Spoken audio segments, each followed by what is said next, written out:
ભાવનગર શહેરના વિઠ્ઠલવાડી વિસ્તારમાં દિન દહાડે બનેલી ફાયરિંગની ઘટનાનો મામલો. ભાવનગર શહેરના વિઠ્ઠલવાડી વિસ્તારમાં દિન દહાડે બનેલી ફાયરિંગની ઘટનાનો મામલો તારીખ 13/6/2024ના રોજ આ ફાયરિંગની ઘટના બની હતી અને જેમાં કુલદીપસિંહ ઝાલાનું સ્થળ પર મોત નીપજ્યું હતું, જ્યારે તેમના ભાઈની ખાનગી હોસ્પિટલમાં સારવાર ચાલી રહી હતી. આ ફાયરિંગની ઘટનામાં સારવાર લઈ રહેલા યુવાન ઋતુરાજસિંહ ઝાલાનું આજે ખાનગી હોસ્પિટલમાં સારવાર દરમિયાન મોત થયું હતું, જેને લઈને ભાવનગર એ ડિવિઝન ખાતે ક્ષત્રિય સમાજના આગેવાનો અને મોટી સંખ્યામાં લોકો એકઠા થયા હતા અને રજૂઆત કરવામાં આવી હતી કે આ ઘટનાના કોઈ પણ આરોપીઓ છૂટી ન જાય અને યોગ્ય તપાસ કરવામાં આવે એવી એ ડિવિઝન પોલીસ મથકમાં ક્ષત્રિય સમાજ અને તેમના આગેવાનો દ્વારા રજૂઆત કરાઈ હતી. અને આ સમગ્ર ફાયરિંગની ઘટના બેવડી હત્યામાં પરિણમી છે.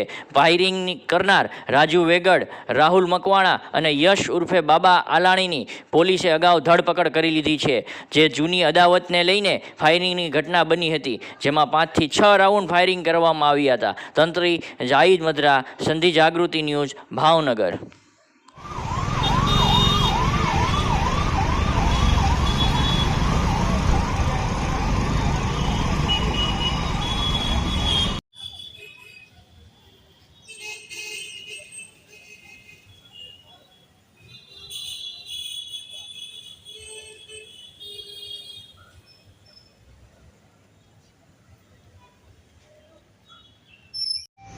ઓકે ધરમભાઈ, આજે આપ એ ડિવિઝન ખાતે આવ્યા છો, ક્ષત્રિય સમાજના આગેવાનો બધા આવ્યા છે, શું છે વિગત? આજરોજ ઋતુરાજસિંહ ઝાલા, જે વિઠ્ઠલવાડીમાં પહેલાં એક મર્ડર થઈ ગયું, કુલદીપસિંહ ઝાલા એમની સાથે હતા ને એમનું પણ દેહાંત થઈ ગયું. એટલે એ બાબતે એ કેસની તપાસ યોગ્ય થાય અને પ્રોપર થાય, ક્યાંય કોઈ બચી ન જાય, ક્યાંય કોઈ છૂટી ન જાય, એ માટેથી આજે અમે રજૂઆત કરવા આવ્યા હતા. અને એ બાબતે સાહેબે અમને આશ્વાસન આપ્યું છે કે 100% યોગ્ય તપાસ અને રજૂઆત થશે. બીજું, સાક્ષીઓની સાથે સાક્ષીઓને ધાક ધમકી આપવાની કોઈ વ્યક્તિ ક્યાંય કોઈ કોશિશ કરતું હોય તો એની ઉપર પણ પ્રોપર પગલાં લેવાય, એ માટે થઈને સાહેબને રજૂઆત કરવા આવ્યા હતા. એટલે સાહેબે કીધું છે કે જે કાંઈ થતું છે અને જે પ્રોપર તપાસ થતી છે એ કરશે અને એ મુજબ કાર્યવાહી કરશે. અચ્છા ધરમભાઈ, કંઈક માંગ હતી કે આરોપીઓ છે તેમાં જે આરોપીની દીકરી છે તેનું નામ નથી લખવામાં આવ્યું, તેને પણ ગોળી વાગી હતી, શું રજૂઆત થઈ છે, શું વિગત છે? અમારી રજૂઆત એટલી જ હતી કે યોગ્ય તપાસ, એમની તપાસ મુજબ જે કાંઈ હોય એ તપાસ મુજબ થવું જોઈએ, કોઈ પણ છૂટી ન જવા જોઈએ.